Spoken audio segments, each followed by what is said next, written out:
Құстардың жаппай қырылуы, белгісіз вирустың адамға жұғу қаупі және табиғи апаттар. Таразда осындай ықтимал қатерлердің алдын алуға бағытталған халықаралық семинар өтуде. Аймақта жануарлардан адамға таралатын қауіпті инфекцияларға қарсы дайындықты күшейту мақсатында мамандар бас қосты. Отандық сарапшылар Колумбия университеті мен ақш-тың ауруларды бақылау және алдын алу орталығының қолдауымен ұйымдастырылған жиын аясында төтенше жағдай кезіндегі әрекет етудің ортақ тәсімдерін жетілдірген. Толығырақ келесі бейнематериалда.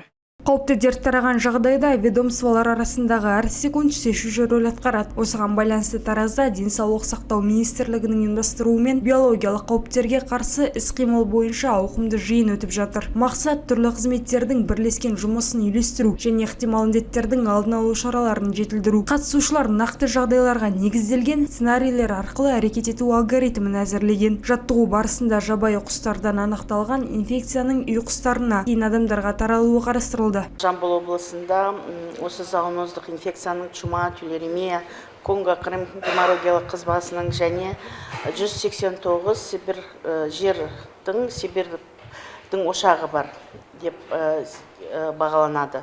Сонымен қатар біздің облысымызда мынау көктемнің күні қардың күрт еруіне байланысты су тасқыны да қаупі бар жоғары.